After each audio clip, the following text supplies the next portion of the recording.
നമ്മുടെ ദൈവവചനം ചിന്തയ്ക്കായി നമ്മൾ എടുക്കുമ്പോൾ സ്തോത്രം, നമ്മള് എഫെസ്യരുടെ ലേഖനം 1-ാം അധ്യായത്തിനകത്തേക്ക് വരാം. എഫെസ്യരുടെ ലേഖനം 1-ാം അധ്യായത്തിനകത്ത് നമ്മൾ വരുമ്പോ പൗലോസ് അപ്പോസ്തലൻ ഒരു പ്രാർത്ഥന പ്രാർത്ഥിക്കുന്നുണ്ട്. പൗലോസ് അപ്പോസ്തലൻ എഫെസ്യരുടെ സഭയ്ക്ക് പ്രാർത്ഥിക്കുമ്പോൾ 3 കാര്യങ്ങൾ പറഞ്ഞ് പ്രാർത്ഥിക്കുന്നുണ്ട്. ഇത് പലപ്പോഴും ഇത് എഫെസ്യർ സഭയ്ക്ക് എഴുതിയതല്ലേ, പക്ഷെ ഇന്നും ഇത്രയും വർഷങ്ങളായിട്ടും പരിശുദ്ധാത്മാവ് അന്ന് അപ്പോസ്തലനെ കൊണ്ട് എഴുതി വെപ്പിച്ചത് ഇന്നും ഇനിയും വരാനുള്ള തലമുറകൾക്കും ഒക്കെ ഇത് ഇമ്പോർട്ടൻസ് തന്നെയാ. ഈ പ്രാർത്ഥന, അന്ന് പ്രാർത്ഥിച്ച പ്രാർത്ഥന ഇന്നും നമുക്ക് ഓരോരുത്തർക്കും വരാനിരിക്കുന്ന തലമുറകൾക്കും ഇത് കാര്യമുള്ള പ്രാർത്ഥന തന്നെയാ. ഒരിക്കലും ദൈവവചനം മാറിപ്പോകത്തില്ല. യേശു കർത്താവിനെ കുറിച്ച് പറയുന്നത് ഇന്നലെയും ഇന്നും എന്നും അനന്യന. He is the same yesterday today and for ever. മാറ്റമില്ലാത്തവനാ. സ്തോത്രം. അന്ന് എഴുതി വെച്ചത് ഇന്നും പ്രാധാന്യമുണ്ട്. അപ്പോസ്തലൻ പ്രാർത്ഥിക്കുമ്പോൾ എഫെസ്യരുടെ ലേഖനം 1-ാം അധ്യായം അതിന്റെ 17, 18, 19 വാക്യങ്ങൾക്കകത്ത് പ്രാർത്ഥിക്കുമ്പോൾ അതിന്റെ 17-ാം തിരുവചനം ഒന്ന് നോക്കാം. വചനം ഇങ്ങനെ പറയുന്നത്: I pray for you constantly, asking God, the glorious Father of our Lord Jesus Christ, to give you spiritual wisdom and insight so that you might grow in your knowledge of God. 17 മാത്രം നമുക്ക് വായിച്ച് ശ്രദ്ധിക്കാം. നമ്മുടെ കർത്താവായ യേശുക്രിസ്തുവിന്റെ ദൈവവും മഹത്വമുള്ള പിതാവുമായവൻ നിങ്ങൾക്ക് തന്നെ കുറിച്ചുള്ള ജ്ഞാനത്തിന്റെയും വെളിപാടിന്റെയും ആത്മാവിനെ തരേണ്ടതിനും മതി. ഹല്ലേലൂയ. അപ്പം ആദ്യത്തെ പ്രാർത്ഥന അപ്പോസ്തലൻ ഇങ്ങനെയാ പ്രാർത്ഥിക്കുന്നത്. പിതാവായ ദൈവത്തിനോട് ഹല്ലേലൂയ ഇങ്ങനെയാ അപേക്ഷിക്കുന്നത്: നിങ്ങൾക്ക് ഓരോരുത്തർക്കും ദൈവിക ജ്ഞാനം, spiritual wisdom. Hallelujah. 17-ാം തിരുവചനത്തിനകത്ത് 1 spiritual wisdom, 2 insight, വെളിപാട്. എന്തിന്? നിങ്ങൾ ദൈവത്തിനെ കുറിച്ചുള്ള അറിവിൽ നിങ്ങൾ വളർന്ന് വർദ്ധിക്കാൻ. ആദ്യത്തെ പ്രാർത്ഥന പേഴ്സണലായിട്ട് പ്രാർത്ഥിക്കുമ്പോഴും ഹല്ലേലൂയ നമുക്ക് ഓരോരുത്തർക്കും ദൈവവചനം എഴുതി വെച്ച് നമുക്ക് പ്രാർത്ഥിക്കാവുന്നതാ. പരിശുദ്ധാത്മാവേ, പിതാവായ ദൈവത്തില് ക്രിസ്തുയേശുവിലൂടെ എനിക്ക് ദൈവിക പരിജ്ഞാനം, ആത്മീയ സ്പിരിച്വൽ വിസ്ഡം. ഹല്ലേലൂയ. 2 അറിവ് അല്ലെങ്കിൽ വെളിപാട്. എന്തിനാണ്? എനിക്ക് എൻ്റെ ദൈവത്തിനെ കുറിച്ച് അറിയാൻ വേണ്ടി. ഹല്ലേലൂയ. ഇന്ന് നമ്മൾ ഓരോരുത്തരും ദൈവം ആര് എന്നറിഞ്ഞാലേ പലവരും ദൈവത്തിനെ കുറ്റപ്പെടുത്തുന്നത് നിർത്തത്തുള്ളൂ. പലവരും അവരുടെ പേർപ്പസ് എന്താണെന്ന് തിരിച്ചറിയത്തുള്ളൂ. ദൈവത്തിന്റെ ഹിതപ്രകാരം അലൈൻ ആവത്തുള്ളൂ. ഹല്ലേലൂയ. നമ്മൾ ഓരോ കാലഘട്ടത്തിൽ അല്ലേ, നമ്മളുടെ ജീവിതത്തിനകത്തൊക്കെ സീസൺസ് ഉണ്ട്, കാലഘട്ടങ്ങളുണ്ട്. നമ്മൾ കാലാവസ്ഥയെ നോക്കിയിട്ട് നമ്മൾ പറയും ഡിസംബർ മാസം വരുന്നതിന് മുമ്പ് നമ്മൾ പറയും ഇത് തണുപ്പിന്റെ മാസമാ, മഞ്ഞിന്റെ മാസമാ, അല്ലെ? നമുക്കറിയാം സീസണാ. കാലാവസ്ഥ മാറുമ്പോൾ നമ്മൾ ഒരു ഇതൊക്കെ പലവർക്കും പനിയും ഇതൊക്കെ കാലാവസ്ഥ മാറി അതുകൊണ്ടാ, അല്ലെ? നമ്മൾ എങ്ങനെയാ അത് അറിഞ്ഞു? നമ്മൾ ആ കാലങ്ങളെ നമ്മൾ നോക്കി ശ്രദ്ധിച്ചു മനസ്സിലാക്കി ഇത് തിരിച്ചറിഞ്ഞപ്പം നമ്മൾ ആ കാലങ്ങൾ മാറുന്നത് അറിഞ്ഞിട്ട് നമ്മൾ അതിനനുസരിച്ച് നമ്മൾ മാറുന്നുണ്ട്, അല്ലെ? നമ്മൾ ഓരോ കാലാവസ്ഥയ്ക്ക് വേണ്ട വസ്ത്രങ്ങൾ എടുത്ത് നമ്മൾ വെക്കുന്നുണ്ട്. നമ്മൾ ഡിസംബർ മാസത്തിൽ നമ്മൾ തണുപ്പിന്റെ വസ്ത്രങ്ങൾ എടുത്ത് വെക്കും, കമ്പിളിയൊക്കെ പുറത്തിറക്കും. അതേസമയം നമ്മൾ മെയ് ജൂൺ മാസങ്ങളിൽ നമുക്കറിയാം അത് ചൂടിന്റെ കാലമാ, വേനൽക്കാലമാ. നമ്മൾ അധികം വെള്ളം കുടിക്കും, തണുപ്പിന്റെ തുണിയൊക്കെ മാറ്റി നമ്മൾ നല്ല ലൈറ്റ് ആയിട്ടുള്ള കോട്ടൺ ക്ലോത്ത്സ് ഒക്കെ ഇട്ട് തുടങ്ങും. നമുക്ക് ആ സമയങ്ങളിൽ കമ്പിളി വേണ്ട, നമ്മൾ കോട്ടൺ പുതപ്പുകൾ ഉപയോഗിക്കും, അല്ലെ? നമ്മുടെ ഷൂസ് മാറ്റും, നമ്മുടെ ഇടുന്ന ഷൂസ് ഒന്നും കൂടെ ഓപ്പൺ ഷൂസ് ഇടും. അങ്ങനെയൊക്കെ നമ്മൾ ഓരോ കാലത്തിനനുസരിച്ച് നമ്മൾ എന്താ ചെയ്യുന്നേ? അലൈൻ ചെയ്യുക. ഹല്ലേലൂയ. ഈ ദൈവിക പരിജ്ഞാനം നമ്മളുടെ അകത്ത് കിടന്നാൽ മാത്രമേ നമ്മളുടെ ജീവിതത്തിനകത്ത് ഓരോ സീസൺ ഉണ്ട്. ലോകത്തിൽ കാലാവസ്ഥയ്ക്ക് മാത്രമല്ല സീസൺ, നമ്മുടെ ജീവിതത്തിനകത്തും സീസൺസ് ഉണ്ട്. ഈ സീസൺസ് അനുസരിച്ച്, കാലഘട്ടങ്ങൾ അനുസരിച്ച് നമുക്കും അലൈൻ ചെയ്യാൻ പറ്റത്തുള്ളൂ. ഹല്ലേലൂയ. ദൈവിക പരിജ്ഞാനം നമ്മളിൽ നിറഞ്ഞാൽ മാത്രമേ നമുക്ക് ഓരോ സീസണിലും നമ്മളെ തന്നെ നമുക്ക് രൂപാന്തരപ്പെടുത്തി ദൈവത്തിന്റെ പദ്ധതിക്കനുസരിച്ച്, നമ്മൾ കാലം മാറുന്ന അനുസരിച്ച്, ദൈവത്തിന്റെ ആ സീസൺ നമുക്ക് വേണ്ടി മാറുന്ന അനുസരിച്ച് അനുസരിച്ച് നമുക്ക് അതിനു വേണ്ടി ഒരുങ്ങി റെഡിയായി നമുക്ക് വേണ്ടത് ആ കാലങ്ങളിൽ വേണ്ടത് കാലഘട്ടങ്ങളിൽ വേണ്ടത് നമുക്ക് ദൈവത്തിനോട് ചേർന്ന് നിന്ന് നമുക്ക് പ്രവർത്തിക്കാൻ പറ്റത്തുള്ളൂ. ഹല്ലേലൂയ. നമ്മുടെ ജീവിതത്തിനകത്ത് നമ്മുടെ പ്രാർത്ഥനയുടെ രീതിയും നമുക്ക് ദൈവത്തിനെ കുറിച്ചുള്ള അറിവും നമ്മുടെ വെളിപാടുകളും എന്നും കുന്നും ഒരേപോലത്തേതാണെങ്കിൽ നമ്മൾ എന്തുമായി തീരും? തണുപ്പിന്റെ വസ്ത്രം വേനൽക്കാലത്തും കെട്ടിപ്പിടിച്ചുകൊണ്ട് നടക്കുന്ന വണ്ണമായി തീരും. ഹല്ലേലൂയ. ഇന്നൊന്ന് പ്രാർത്ഥിച്ചേ, എന്റെ പരിശുദ്ധാത്മാവേ, എന്റെ അകത്ത് ദൈവീക ജ്ഞാനം ഒന്ന് കൂടട്ടെ, ദൈവത്തിനെ കുറിച്ചുള്ള അറിവൊന്ന് കൂടട്ടെ. ഹല്ലേലൂയ. ദൈവത്തിനെ കുറിച്ചുള്ള വെളിപാടൊന്ന് കൂടട്ടെ. ഹല്ലേലൂയ. ഒന്നും കൂടെ വചനം ഒന്നും കൂടെ വായിച്ചേ, 17-ാം തിരുവചനം. I pray for you constantly, asking God, the glorious Father of our Lord Jesus Christ, to give you on the spiritual wisdom, രണ്ട് insight, എന്തിന്? So that you might grow in your knowledge of God. ഇനി അതൊന്ന് മലയാളത്തിൽ വായിച്ചേക്കാം, 17-ാം തിരുവചനം മാത്രം. നമ്മുടെ കർത്താവായ യേശുക്രിസ്തുവിന്റെ ദൈവവും മഹത്വമുള്ള പിതാവുമായവൻ നിങ്ങൾക്ക് തന്നെ കുറിച്ചുള്ള പരിജ്ഞാനത്തിൽ ജ്ഞാനത്തിന്റെയും വെളിപാടിന്റെയും ആത്മാവിനെ തരേണ്ടതിന്. ആമേൻ, സ്തോത്രം. അപ്പം എന്താണ്? നിങ്ങളുടെ അറിവ് ദൈവത്തിൽ വർദ്ധിക്കാൻ വേണ്ടി നിങ്ങൾക്ക് ദൈവിക ജ്ഞാനവും ദൈവിക വെളിപാടും. ഇന്ന് പറഞ്ഞേ, ദൈവിക ജ്ഞാനം ദൈവിക വെളിപാട്. എന്തിനാണ്? is equal to, നമ്മൾ പറയത്തില്ലേ 2 + 2 = 4. അതേപോലെ തന്നെ സ്പിരിച്വൽ വിസ്ഡം പ്ലസ് ഇൻസൈറ്റ് അല്ലെങ്കിൽ ദൈവിക പരിജ്ഞാനവും ആത്മീയ സ്പിരിച്വൽ വിസ്ഡം, ആത്മീയ ജ്ഞാനവും വെളിപാടും കൂടെ എന്താ നമുക്ക് തരുന്നേ? ദൈവത്തിനെ കുറിച്ചുള്ള അറിവ്. ഹല്ലേലൂയ. ഈ ദൈവത്തിനെ കുറിച്ചുള്ള അറിവാണ് നമ്മളെ പല കാലങ്ങളിലും നമ്മളെ പിടിച്ചു നിർത്തുകയും വർദ്ധിപ്പിക്കുകയും ചെയ്യുന്നത്. ഹല്ലേലൂയ. ഈ സ്പിരിച്വൽ വിസ്ഡം എന്താണെന്ന് നമുക്ക് നോക്കാം. യാക്കോബിന്റെ ലേഖനത്തിനകത്തേക്ക് നമുക്ക് നോടി വരാം. സ്പിരിച്വൽ വിസ്ഡം, യാക്കോബിന്റെ ലേഖനം 3-ാം അധ്യായം. Hallelujah. we worship you Lord. സ്തോത്രം. യാക്കോബിന്റെ ലേഖനം ഹല്ലേലൂയ 3-ാം അധ്യായത്തിനകത്ത് വരുമ്പോ അതിന്റെ 17-ാം തിരുവചനം. James chapter 3 verse number 17. But the wisdom from above is first of all pure. It is also peace loving, gentle at all times, and willing to yield to others. It is full of mercy and good deeds. It shows no favoritism and is always sincere. അന്ന് വായിച്ചേ. അപ്പം ദൈവിക ജ്ഞാനം ഉള്ളവരുടെ അകത്ത് ഈ സ്വഭാവങ്ങളൊക്കെ നമുക്ക് കാണാൻ സാധിക്കും. 17-ാം തിരുവചനം. ഉയരത്തിൽ നിന്നുള്ള ജ്ഞാനമോ ഒന്നാമത് നിർമ്മലവും പിന്നെ അപ്പൊ എന്താണ്? നിർമ്മലമുള്ളത്, രണ്ട് സമാധാനമുള്ളത്, ശാന്തതയുള്ളത്, അനുസരണമുള്ളതും കരുണയും സൽഫലമുള്ളതും പക്ഷപാതമില്ലാത്തതും കപടവുമില്ലാത്തതും. കണ്ടോ, 8 ഗുണങ്ങളുണ്ട്.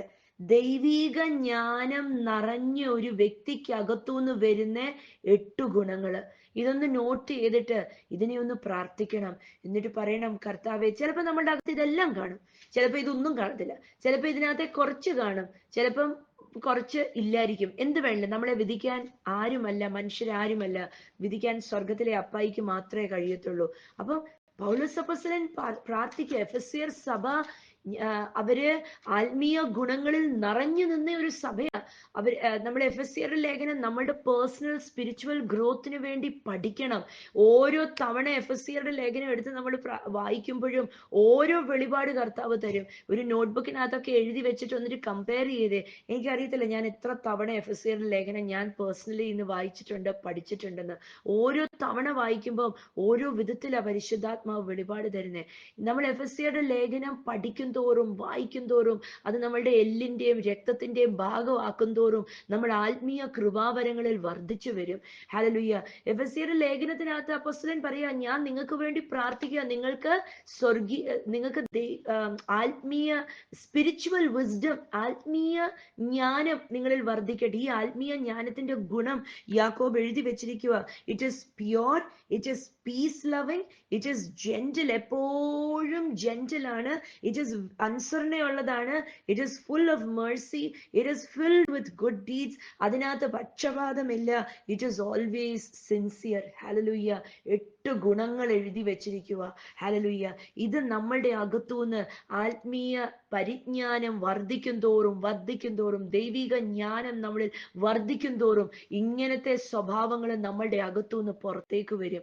അതിന്റെ തൊട്ട് മുമ്പുള്ള യാക്കോബിന്റെ 3:13 തൊട്ട് 16 വരെയും ഉള്ള വാക്യങ്ങൾ വായിച്ചാൽ, 14 തൊട്ട് 16 വരെയുള്ള വാക്യങ്ങൾ വായിച്ചാൽ നമുക്ക് മനസ്സിലാകും ദൈവിക ജ്ഞാനമില്ലാത്തവരുടെ സ്വഭാവം എന്താണെന്ന്. ഹല്ലേലൂയ. എന്ന് അതിനകത്ത് കുറെ കാര്യങ്ങളുണ്ട്. അതിനകത്ത് ദേഷ്യമുണ്ട്, വിദ്വേഷമുണ്ട്, കയ്പുണ്ട്, അസൂയുണ്ട്, ഇതൊക്കെയുണ്ട്. അപ്പൊ നമുക്കതൊന്നും വേണ്ട. ഹല്ലേലൂയ. പക്ഷെ അതൊന്ന് വായിക്കണം. എൻ്റെ അകത്തുനിന്ന് ദൈവം എനിക്ക്, കർത്താവ് എൻ്റെ അകത്തുണ്ട്, ദൈവിക പരിജ്ഞാനം എനിക്കുണ്ട്, എൻ്റെ അളവ് എത്രത്തോളം ഉണ്ടെന്ന് ഞാൻ ഈ വാക്യങ്ങൾ വായിക്കുമ്പം എനിക്ക് മനസ്സിലാകാൻ പറ്റും.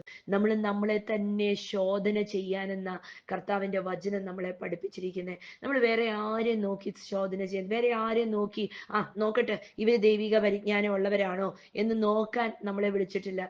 നമ്മളുടെ ഓട്ടം തികയ്ക്കാനാണ് വിളിച്ചിരിക്കുന്നത്. ഹല്ലേലൂയ. എന്ന് പറഞ്ഞ് എൻ്റെ ഓട്ടം ഓടുന്നതിന്റെ വഴിയിൽ എനിക്ക് ഈ വാക്യങ്ങള് വലിയ പ്രാധാന്യമാ. ഹല്ലേലൂയ. എനിക്ക് വലിയ ഇമ്പോർട്ടൻ്റാ.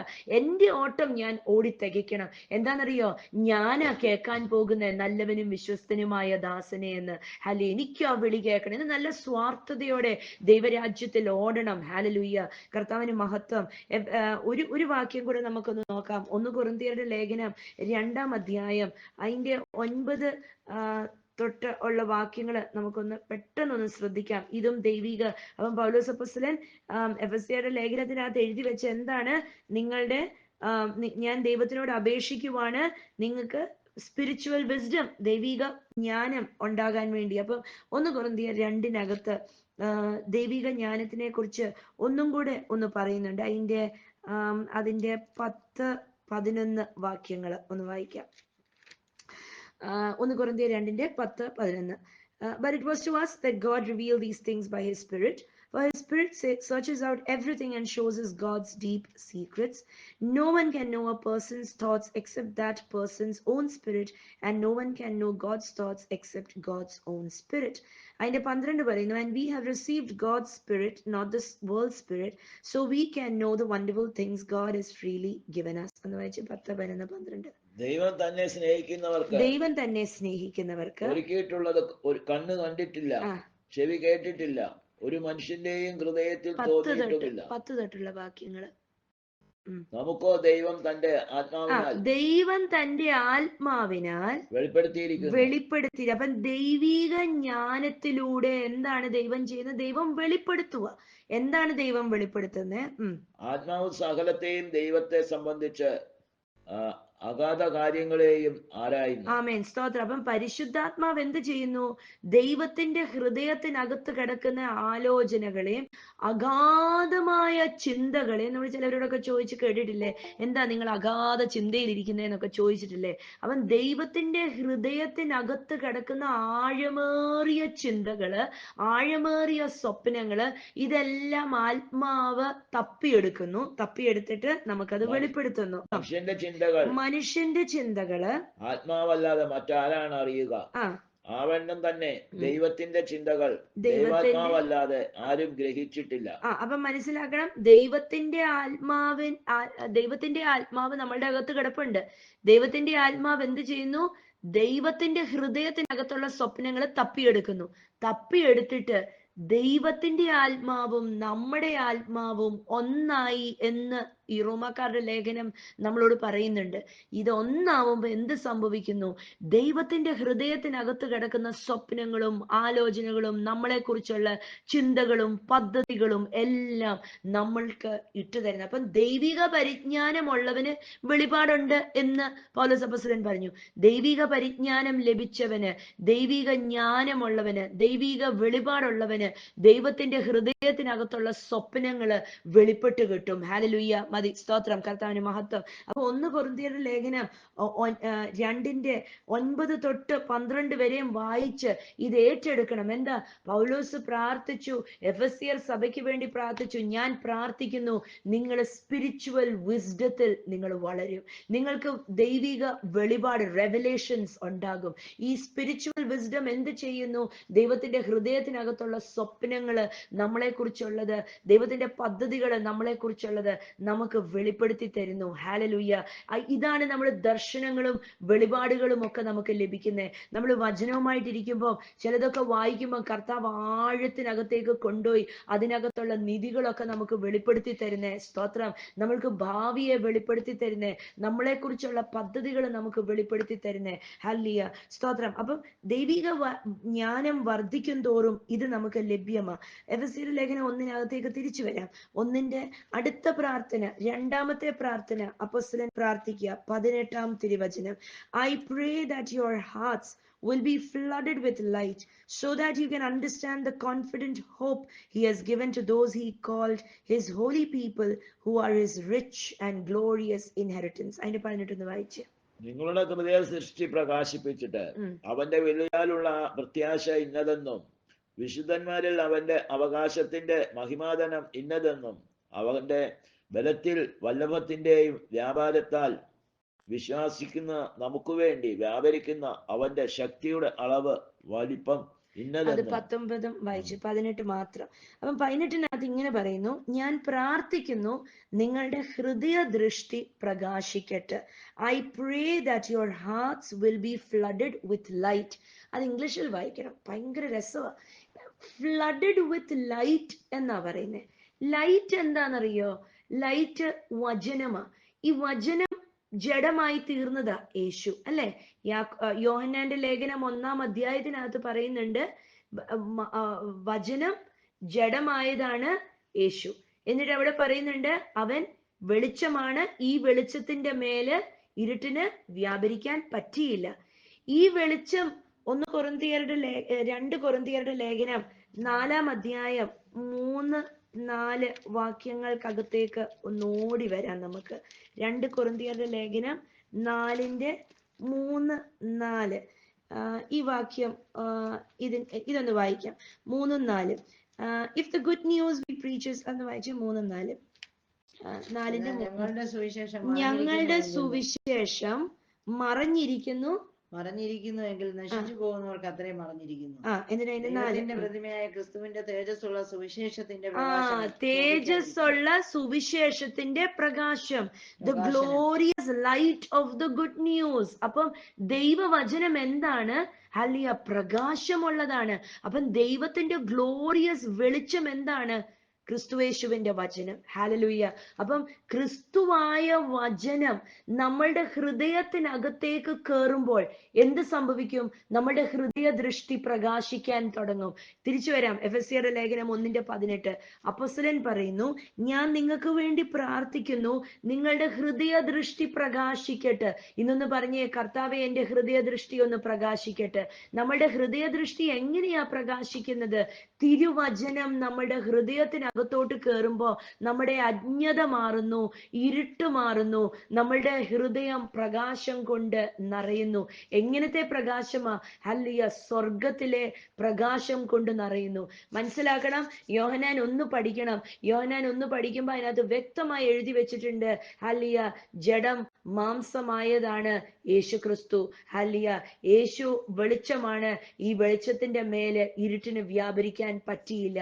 ഹല്ലേലൂയ. അപ്പം വചനമായ യേശു, ഈ കേൾക്കുന്ന ഓരോ വചനവും നമ്മുടെ ഹൃദയത്തിനകത്തേക്ക് കയറി നമ്മുടെ ഹൃദയത്തിന്റെ മാംസപ്പലകയിൽ എഴുതി വെച്ച്, ഹല്ലേലൂയ, നമ്മളുടെ അകത്ത് വചനം കേറും തോറും നമ്മുടെ ഹൃദയത്തിനകത്തെ ഇരുട്ടും കയ്പും വെറുപ്പും അജ്ഞതയും സകലതും ഇരുട്ടിന്റെ അന്ധകാര ശക്തികളും എല്ലാം മാറിപ്പോയിട്ട് നമ്മളുടെ ഹൃദയ ദൃഷ്ടി പ്രകാശിക്കും. നമ്മുടെ ഇടുങ്ങിയ ചിന്താഗതി ചിന്താഗതികൾ മാറി വിശാലമുള്ളതാകും. നമ്മള് ഹാലലുയ്യ ആ പഴയ മനുഷ്യൻ ഉരിഞ്ഞു മാറി പുതിയ മനുഷ്യനായി തീരും. ഹാലലുയ്യ, സ്തോത്രം. എത്രയധികം നമ്മൾ വചനം കേൾക്കുന്നവര് മാത്രമല്ല, എത്രയധികം നമ്മൾ സ്വന്തമായിട്ട് വചനം വായിക്കണം. നമ്മുടെ കണ്ണ് വചനത്തിൽ നോക്കി, നമ്മുടെ വായും കൊണ്ട് ആ വചനം വായിച്ച് വായിച്ച് ഹാലലുയ്യ നമ്മൾ വചനം തിന്നോണ്ട് കഴിച്ചോണ്ട് നമ്മളുടെ എല്ലിന്റെയും മാംസത്തിന്റെയും ഭാഗമാക്കി നമ്മുടെ ഹൃദയത്തിനകത്ത് വചനം സംഹരിച്ചു വെച്ച് നമ്മുടെ ഹൃദയ ദൃഷ്ടി പ്രകാശിക്കണം.